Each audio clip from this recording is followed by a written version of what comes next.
আমি একবার যারে জাউরা বলে আইডেন্টিফাই করি, জাউরা হিসেবে সে এক সময় প্রমাণ করে দেয় যে সে আসলেই জাউরা। আমার আইডেন্টিফিকেশন ঠিক ছিল, আমি ঠিকই ধরেছিলাম তারে। আমি এই পররাষ্ট্র সচিবদের নিয়ে মেলা এপিসোড করেছি।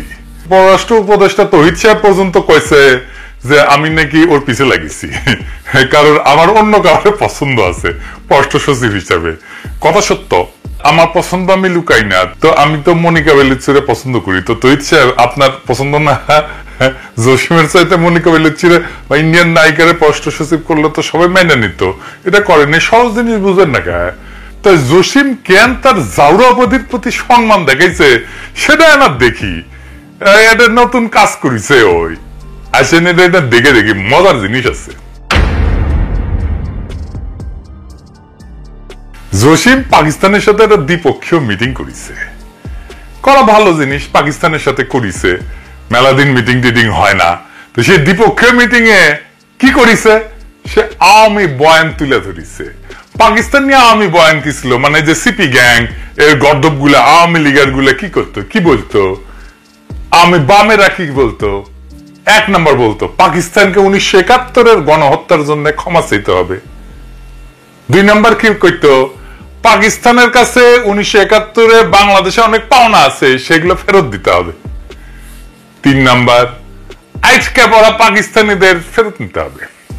এই তো, অন্য কিছু কইতো, এগুলোই তো।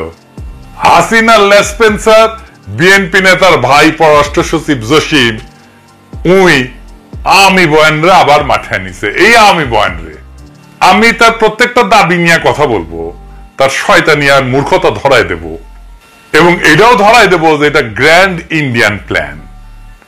সে পাকিস্তানকে 1971-এ গণহত্যার জন্য ক্ষমা চাইতে বলছে। পাকিস্তান একবার না দুইবার রাষ্ট্রীয়ভাবে ক্ষমা চাইছে বাংলাদেশের কাছে। আমি সেই প্রসঙ্গে প্রমাণ সহ আসতেছি। জসিম আবার ক্ষমা প্রার্থনা করতে বলে কেন?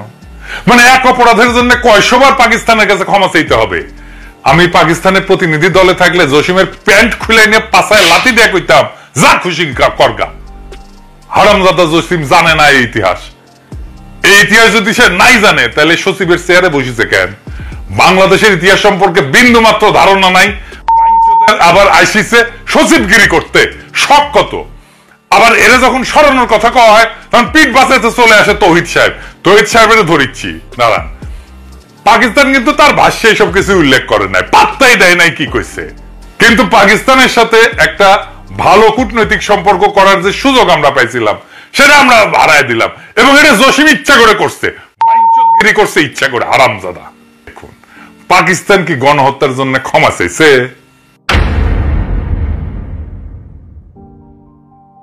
1974-এর 5 থেকে 9 এপ্রিল বাংলাদেশ, ভারত, পাকিস্তানের পররাষ্ট্রমন্ত্রীদের ত্রিপক্ষীয় একটা বৈঠক হয়।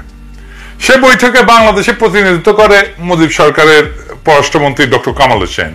বৈঠকের অন্যতম প্রধান আলোচ্য বিষয় ছিল 195 জন যুদ্ধাপরাধীর বিচার। এতে পাকিস্তানের প্রতিরক্ষা এবং পররাষ্ট্র প্রতিমন্ত্রী বলেন, কোন অপরাধ সংগঠিত হয়ে থাকলে আমার সরকার তার নিন্দা জ্ঞাপন এবং গভীর দুঃখ প্রকাশ করছে। আর তখন পাকিস্তানের প্রধানমন্ত্রী জুলফিকার আলী ভুট্টো বলে, মিটমাট ত্বরান্বিত করার জন্য অতীতের সমস্ত ভুল ক্ষমা করে দিন এবং ভুলে যান। এই দুই বক্তব্যের পরিপ্রেক্ষিতে বাংলাদেশ সরকার সিদ্ধান্ত নেয় যে ক্ষমাশীলতার নিদর্শন হিসেবে এই বিচার প্রক্রিয়ায় তারা আর অগ্রসর হবে না। দেশে ফিরে 11 এপ্রিল 1974-এ ডক্টর কামাল হোসেন বলে যে বাংলাদেশে পাকিস্তান যে অপরাধ করছে তা প্রতিষ্ঠা করা, পাকিস্তান কর্তৃক তার সব অপরাধকে স্বীকার করানো এবং বাংলাদেশের বিচার অনুষ্ঠানের সামর্থ্য প্রতিষ্ঠা করাই ছিল প্রস্তাবিত যুদ্ধাপরাধী বিচারের মুখ্য উদ্দেশ্য। বর্তমান ক্ষেত্রেও পাকিস্তান তার অপরাধ স্বীকার এবং ক্ষমা প্রার্থনা করায় এই লক্ষ্য অর্জন করা গেছে। ডক্টর কামাল হোসেনের এই বক্তব্য পরদিন বাংলাদেশের সমস্ত পত্রিকায় প্রকাশিত হয়। এরপর বাংলাদেশের পক্ষ থেকে 195 জন যুদ্ধাপরাধীর বিচারের সিদ্ধান্তটা আনুষ্ঠানিকভাবে প্রত্যাহার করা হয়। এটাই ছিল প্রথম সরকারিভাবে ক্ষমা প্রার্থনা। আর ক্ষমা প্রার্থনা হয়েছে আরেকবার, হয়েছে দ্বিতীয়বার। ক্ষমা চাইছে পাকিস্তানের প্রধানমন্ত্রী ভুট্টো ঢাকা এসে। 1974-এর জুনে শেখ মুজিবের আমন্ত্রণে পাকিস্তানের প্রধানমন্ত্রী ভুট্টো ঢাকা এসেছে। ভুট্টোর সময় রাতে একটা রাষ্ট্রীয় ভোজসভার আয়োজন করা হয়েছে। উপস্থিত আছে স্বয়ং শতাব্দীর বডিগার্ড, মন্ত্রী পরিষদের অন্যান্য সদস্য, ভুট্টো ডিনারের আগে বক্তৃতা দিতে উঠছেন এবং বলতে শুরু করলেন। কি বলতেছেন শুনেন ভালো কইরা। আপনাদের উপর স্বার্থপর অবিবেচক সামরিক কর্তৃত্ব লজ্জাজনক দমন পীড়ন এবং অকথ্য অপরাধ করেছে। আমি পাকিস্তানের জনগণের পক্ষ থেকে বাংলাদেশের জনগণের জন্য শুভেচ্ছা বয়ে এনেছি। আমাদের দয়া করে তাদের মানে ইয়াহিয়া খান তার সাথে এক করে দেখবেন না, যারা শুধু আপনাদের নয় আমাদের উপরও তখন শাসন করত। আমরা আপনাদের বেদনা এবং কষ্টকে অন্তর দিয়ে অনুভব করি। আপনাদের ক্ষতির জন্য আন্তরিকভাবে দুঃখ প্রকাশ করছি। আমাদের শেষ নবীর নাম নিয়ে আমি আপনাদের কাছে বলতে চাই, আমরা আমাদের কৃতকর্মের জন্য অনুতপ্ত, আমরা তওবা করছি। এর চাইতে আর ভালোভাবে কিভাবে ক্ষমা চাওয়া যায়? এইভাবেই তো ভুট্টো তার একটা রাষ্ট্রনায়কোচিত বক্তব্যে ৭১ পাকিস্তান বাহিনীর বর্বরতার জন্য আনুষ্ঠানিকভাবে ক্ষমা চাইছিল। ভুট্টোর পরে শেখ মুজিব বক্তৃতা দিতে উঠে ভুট্টোর সাথে সুর মিলায় শেখ মুজিব বলে যে আসেন আমরা অতীতের তিক্ততা এবং শত্রুতা ভুলে যাই এবং আমাদের জনগণের জন্য আশা এবং সমৃদ্ধির নতুন অধ্যায় শুরু করি। এইটা পৃথিবীর বিভিন্ন পত্রিকায়, আন্তর্জাতিক পত্রিকায় এটা ছাপা হয়, দেখেন আপনি।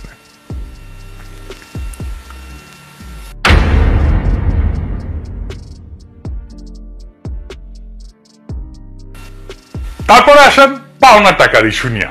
টাকা নাকি পায়, এটা নিয়ে কি বুঝে দেখি। এই পাওনা টাকার বিষয়টা 2016 সালে হাসিনা সরকারের ইস্যু, ওইখান থেকে কপি পেস্ট করেছে। দেখেন জনকণ্ঠের পত্রিকা, হাসিনা সরকারের ইস্যু, হাসিনার জনপ্রশাসন পদক পাওয়া হাসিনার পাঁচাটা প্রফেসর ইউনুসের সচিব, বিএনপি নেতার ছোট ভাই, বিএনপির রিকমেন্ডেশনে হওয়া পররাষ্ট্র সচিব, এটা ফলো আপ করেছে।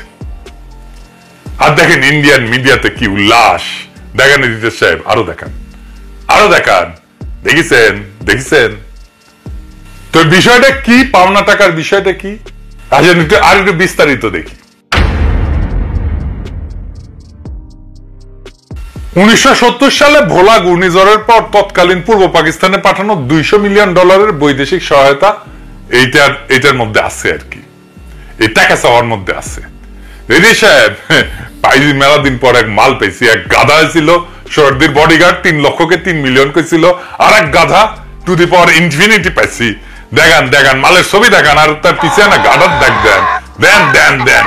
এই হারামজাদা $200 মিলিয়ন সাহায্য এসেছিল তখন। হ্যাঁ, এই সাইক্লোনের টাইমে। এটা কি তোর শহরদের বডিগার্ড কয়ে গেছে? হালায় মোট সাহায্য এসেছিল 30 নভেম্বর পর্যন্ত $24 মিলিয়ন। দেখেন নিউ ইয়র্কের টাইমসের নিউজটা দেখান রিতে সাহেব, আলাদা করে হিসাব আছে কই থেকে সব মিলায় কত এসেছিল। সব মিলায় এসেছিল $64.7 মিলিয়ন। হারামজাদা তুই কোনটি পেয়েছ $200 মিলিয়ন? পাকিস্তানের টিম নিয়ে ভদ্রলোক, আমি ওই টিমের টিম লিডার হইলে কইতাম $200 মিলিয়ন হিসাবটা দেখি তো, দেন তো। মুখে জামা ঘষা দিতাম একেবারে। পাকিস্তানি গলে বেকুব আছে, মারা খাইতে খাইতে এদের সেন্সেশন নাই হয়ে গেছে। ওই কি 1971 ইন্ডিয়া লুট করে নিয়ে যাওয়া $2.2 বিলিয়ন ইন্ডিয়ার কাছে ফেরত যেতে পারবে? ইন্ডিয়া কি লুট করেছিল আসেন দেখি। 12 মার্চ ইন্ডিয়ান বাহিনী চলে যাচ্ছে, সর্দির বডিগার্ড একটা বক্তৃতা মানিচ্ছে, ওটি একটা বিদায় কুচকাওয়াজ হচ্ছে।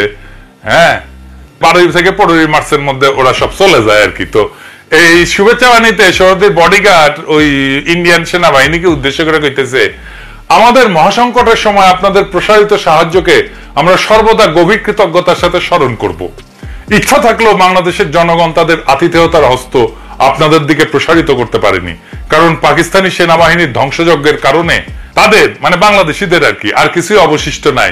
কিন্তু আপনাদের প্রতি তাদের রয়েছে অকৃত্রিম ভালোবাসা। আমার অনুরোধ, আপনারা বাংলাদেশের জনগণের ভালোবাসা সাথে করে নিয়ে যান। তো ভালোবাসা তো নিতে কইছে, তো ভারতীয় বাহিনী ফিরে যাওয়ার সময় ভালোবাসার সাথে লুটপাট করে বিপুল সম্পদ নিয়ে যায়।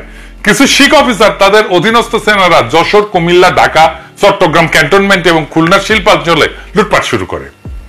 সেই সময় ভারতীয় বাহিনী সদ্য স্বাধীন দেশেদের সর্বব্যাপী নজিরবিহীন লুটপাট চালায়, তা বিদেশিদেরকেও বিহ্বল করে। গার্ডিয়ানের রিপোর্টে বলা হয় মিল ফ্যাক্টরির মেশিনারি পর্যন্ত চুরি করে নিয়ে যায় ভারতীয় সেনারা। পাকিস্তানি বাহিনী ফেলে যাওয়া অস্ত্র ছাড়াও খাদ্যশস্য, পাট, সুতা, যানবাহন, এমনকি সমুদ্রগামী জাহাজের যন্ত্রাংশ পর্যন্ত লুট করে দেয়। এই লুটের সম্পদের পরিমাণ ছিল সব মিলায় সেই সময় হিসাবে $2.2 বিলিয়ন। পাকিস্তানি বাহিনী তো আত্মসমর্পণ করলো। আত্মসমর্পণ পর ভারতীয় বাহিনী পাকিস্তানের অন্তত 4টা ডিভিশনের অস্ত্রশস্ত্র, ভারী কামান, গোলা বারুদ, যানবাহন, অন্যান্য সরঞ্জাম ইন্ডিয়া নিয়ে যায়। বাংলাদেশ সেনাবাহিনী প্রতিবাদ করলে টোকেন হিসেবে অল্প কিছু পুরানো অস্ত্র ফেরত দেওয়া ব্যবহার চলে না, ফুটে না গুলি। এই ভারতীয় বাহিনী এতই নির্লজ্জ ছিল যে এত কিছু নিয়ে যাওয়ার পরেও ব্রিগেডিয়ার র্যাঙ্কের এক অফিসার ঢাকা ক্যান্টনমেন্ট থেকে ফ্রিজ, আসবাবপত্র, ক্রোকারিজ ট্রাক ভর্তি করে ভারতে পাচার করে। একজনকে ভারতীয় বাহিনী এই লুটের অপরাধে কোর্ট মার্শাল পর্যন্ত করে। তার নাম ব্রিগেডিয়ার মিশ্র। ওই সুনীল গঙ্গোপাধ্যায় ছিল না, তার পূর্ব পশ্চিমে একটা উপন্যাস ছিল, উটি লিখেছে, সুনীল গঙ্গোপাধ্যায় লিখেছে। ঢাকায় এত সব বিদেশি জিনিস পাওয়া যায়, এসব তো আগে দেখেনি ভারতীয়রা। রেফ্রিজারেটর, টিভি, 2-in-1, কার্পেট, টিনের খাবার, এইসব ভর্তি হতে লাগলো ভারতীয় সৈন্যদের ট্রাকে। এবং এই যে পাকিস্তানি বাহিনী পরিত্যক্ত কয়েক হাজার সামরিক, বেসামরিক যান, অস্ত্র, গোলা বারুদ সহ অনেক মূল্যবান জিনিস, এমনকি প্রাইভেট কার পর্যন্ত সীমান্ত রোপেরে পাঠিয়ে দেওয়া হয়। এই লুণ্ঠন এত বেপরোয়া নির্লজ্জ ছিল যে বাথরুমের আয়না, ফিটিংস সেই লুণ্ঠন থেকে রেহাই পায়নি। নবম সেক্টরের অধিনায়ক মেজর জলিল তখন খুলনায়, ওই খুলনা দিয়ে নিয়ে যাচ্ছিল সবকিছু। তিনি প্রাইভেট কার এবং যা যা পাইছেন রিকুইজিশন করে সার্কিট হাউসে রাখছেন মুক্তিযোদ্ধাদের তত্ত্বাবধানে। কিছু সম্পদ রক্ষার চেষ্টা করছেন। এইভাবেই ভারতীয় বাহিনীর লুটপাটের বিরুদ্ধে বীর সেক্টর কমান্ডার জনগণকে সাথে নিয়ে সক্রিয় প্রতিরোধ গড়ে তুলছিলেন। ফলো পাইছেন 31শে ডিসেম্বর ভারতীয় বাহিনীর হাতে বন্দী হন, গুম করে ফেলে তারে। যশোর সেনা ছাউনির অফিসার্স কোয়ার্টার একটা নির্জন বাড়িতে তাকে আটক রাখা হয়। বাড়িটা ছিল পাকিস্তানি বাহিনীর একটা নির্যাতন সেল। বাড়িটা অন্ধকার ছিল, রুমে মানুষের রক্তের দাগ, এলোমেলো সেরা চুল, কিছু নরকঙ্কাল ছিল, সাথে শকুন এবং শেয়ালের উপস্থিতির মধ্যে খাটে ডিসেম্বরের রাতে আদাসের একটা কম্বল গায়ে দিয়া দেশের প্রথম রাজবন্দী এবং গুম হওয়া সেক্টর কমান্ডার এক বীর মুক্তিযোদ্ধা মেজর জলিল শুনতে পেলেন পাশেই ভারতীয় সেনাদের বর্ষবরণের উল্লাস, নাচের ঘুঙ্গুরের শব্দ, আর সেই সাথে নারী পুরুষের হল্লা। জলিলের সঙ্গে সেদিন ভারতীয় বাহিনী আরো গ্রেপ্তার করে একই সেক্টরের আগরতল মামলায় অভিযুক্ত নৌবাহিনীর প্রাক্তন লিডের সিম্যান সুলতান উদ্দিন আহমেদ এবং মোহাম্মদ খুরশিদকে।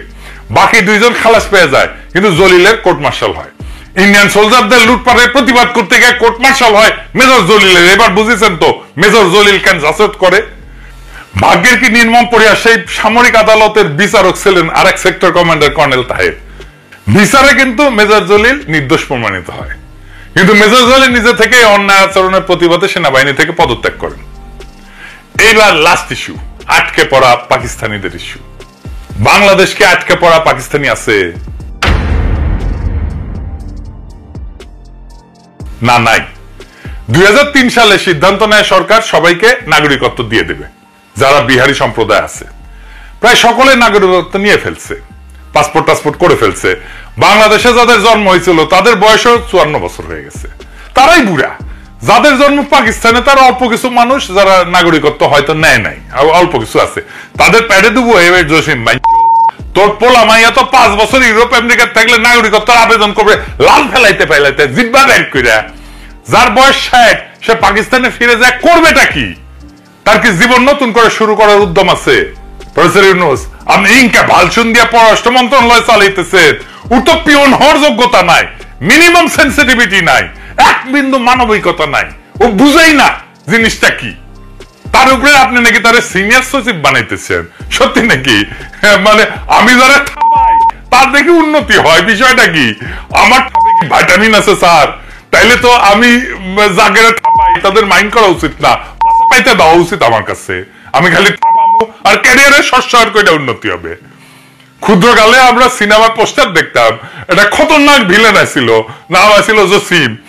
আমরা যখন ক্ষুদ্রকাল পার হয়ে লায়ক হয়ে উঠেছি তখন দেখলাম জসিম আর ভিলেন না, নায়ক হয়ে উঠেছে। আমার কাছে জসিম ক্যারিয়ারে কামিয়াব হইতেছে, যত তত উন্নতি। এই আর দেখেছেন ক্যাঙ্কা ভ্যাটাইমিন আমার তো 111 পররাষ্ট্র সচিব আছিল, মানে যেই সরকার বাংলাদেশকে ইন্ডিয়ার হাতে তুলে দিছিল তার সচিব এই তৌহিদ সাহেব। তারাই ইন্ডিয়া কলে কইছিল পিলখানা বিডিআর বিদ্রোহের টাইমে সেনা অভিযান হইলে ইন্ডিয়া বাংলাদেশে আর্মি ঢুকে দিবে।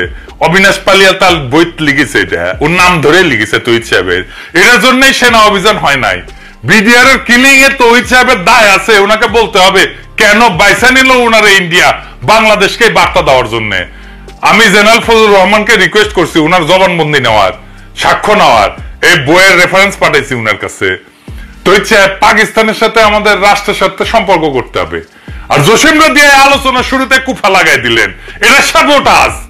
ইন্ডিয়ার সাথে কথা বলার টাইমে আপনি কইছিলেন যে আমাদের দেশে ফ্যাসিবাদ কেন সাপোর্ট করিস, আমাদের দেশের রাজনীতি থেকে হস্তক্ষেপ করিস, কেন হাসিনা আশ্রয় দিস।